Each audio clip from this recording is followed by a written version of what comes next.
Well, education. We were just talking with John Einen about education. He's running for state superintendent of public instruction. It's a big one this year.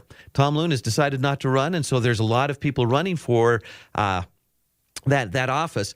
But, there's a lot of options when it comes to education. Are you looking at regular public education? You're looking at private schools, within the public education with the charter schools? Are you homeschooling? There's lots of options, and a lot of people say, I want to take a look at what's out there, but I don't know what to do. I don't know where to go.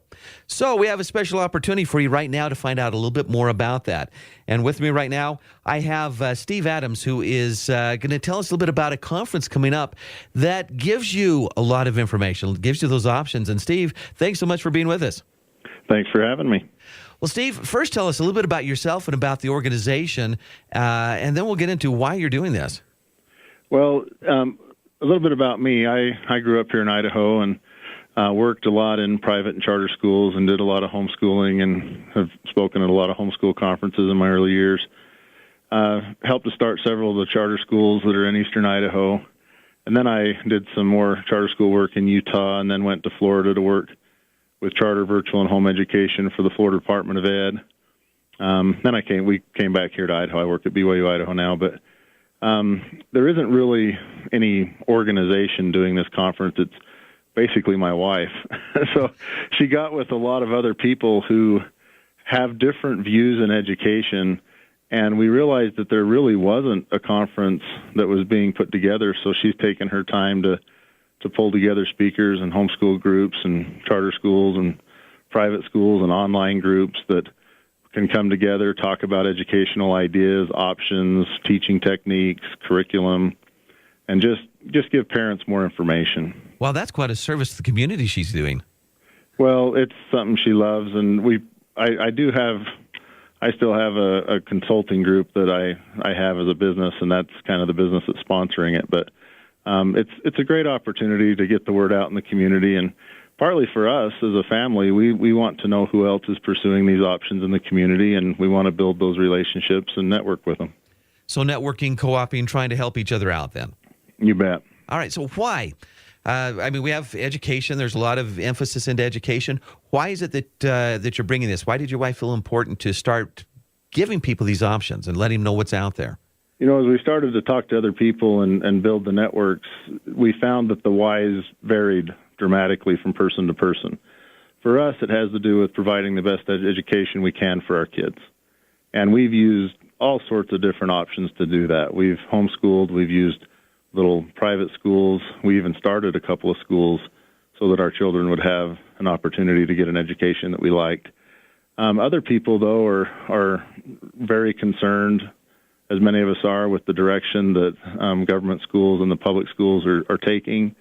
There's other people who just see a beauty and a grace to homeschooling and spending that time with their children. And all of those views are important, and they're worth listening to and talking about as a society. Well, one of the real topics of education across the country, and particularly in our state, is Common Core. Is this something that you're leaning away from, that you're concerned about, or just another option? Many of the groups we've talked to are strongly leaning away. I think leaning away would be a soft way to say it. I personally, my background academically is in history and philosophy of education, and I personally am strongly opposed to Common Core, not because of the standards. I think most of the standards are fine, depending on whether or not that's what you want for your family and your student. The problem is that when you create something that's organized and enforced through a centralized governmental entity, we're not just offering an educational option, we're forcing people to comply. And boy, that's just a really troubling opportunity for tyranny that just shouldn't exist in a free society. I agree with you 100%, and I think that's a major concern. The other one that bothers me is the nationalizing of education. Everyone sees, well, the federal government's doing it. No, it's not federalizing, it's nationalizing, which can be just as dangerous, even worse. Well, and I think if you look, I know you've probably looked at this, but there is a lot of really strong evidence that it's internationalizing. And yes.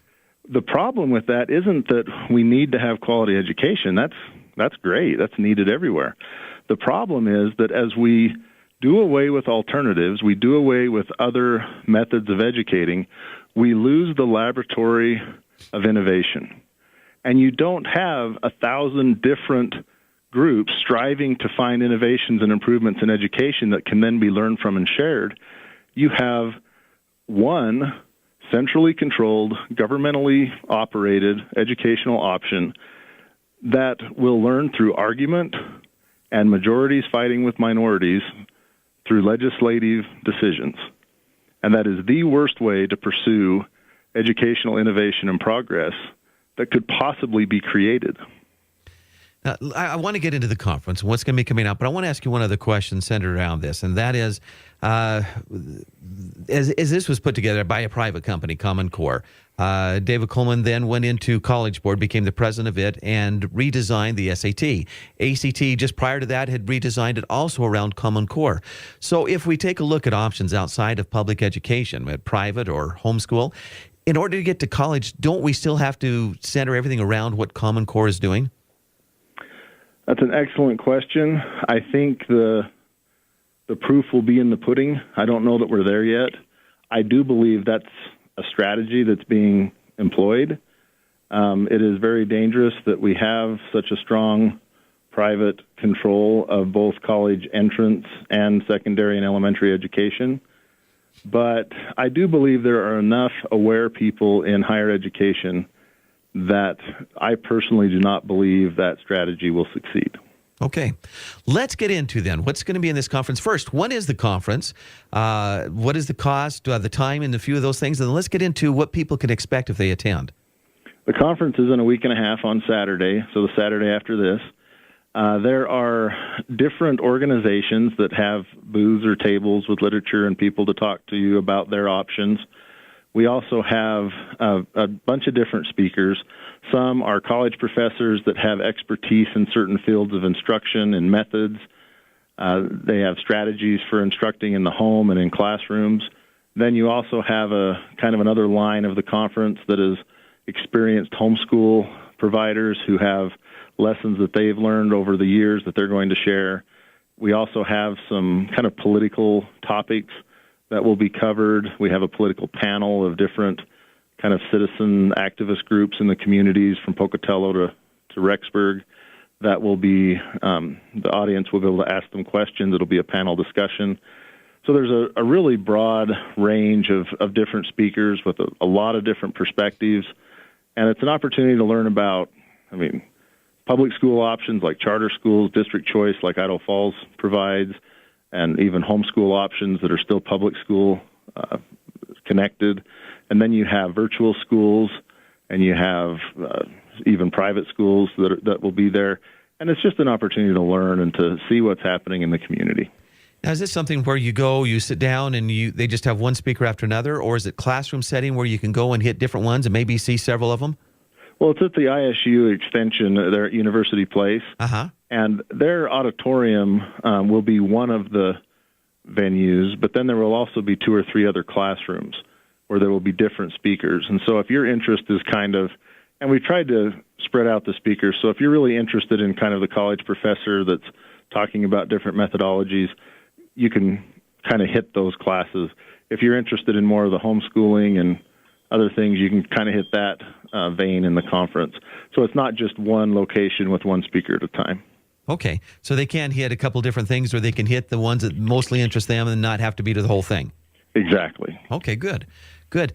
We've just got about 2.5 minutes here. Let me give us some ideas of, as you kind of gave a general picture of what's going to be happening. What are some of the specifics that people would want to be able to attend and see?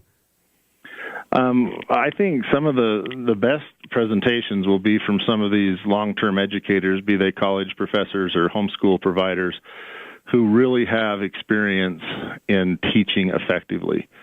and how to work in your family in a homeschool setting or how to work in a classroom. To me, those are the most exciting classes. So if you're interested in... Let me ask, so if I understand you right, what you're saying is to teach parents, whether they're the teachers or they're trying to help their kids in a private or public school, how to be able to help their kids better. Is that correct? And if you teach in a public or private school, you'll find those presentations really exciting. Oh, good. I'll be presenting kind of the history and philosophy stuff that I do. I'm doing one on colonial schools to Common Core, talking about the government's involvement in education and some of the concerns I see with that. There's also going to be, some other historical presentations, and I actually think that political panel is going to be really exciting to both help people network with other people in their community and to just get some strategies and ideas for how you can be actively involved with your local school district and with the legislative issues that are very important to the local communities. So that's another exciting thread. So a lot of opportunities to be able to learn. And again, this is going to be for people whose kids are going in public school, or if you're looking at private, you're looking at options from private to homeschooling or the virtual academies. Each of those are going to have some opportunities for people to learn about them, correct? Correct. Well, that sounds wonderful. So, again, let's get the place, the time, and one that we didn't hit is there a cost to be able to go? There is. We've tried to keep that down as much as we can to pay for the venue. There's an individual cost, and then there's a discounted rate for couples, and there's also a youth thread that I didn't talk about. Some excellent youth speakers that are coming in for need to be over 12, but for teenagers and higher that want to go, and that's a whole thread through the whole day. I've got to ask you and they're this much one. less expensive. I've got to ask you this one because kids are going to say, why do I want to go? I go to school all week. Why would I want to go to this? What's going to be there to interest them? Well, some great motivational speakers that are talking about education for life and for their mission in life and what they want to accomplish in their life rather than these governmental standards and normalizations and cultural norming, and I'm getting too negative. So, but it's fun. Education is actually fun, and especially your homeschool students who kind of understand that culture are going to be very interested. But I think some public school students that are interested in their own future may also feel like coming. Great. All right, give us the place and the time again. It's at the University Place there, the ISU Center. The way to get information, though, is to go to Education Options Eastern Idaho. That's the .com. So it's just the Education Options Eastern Idaho.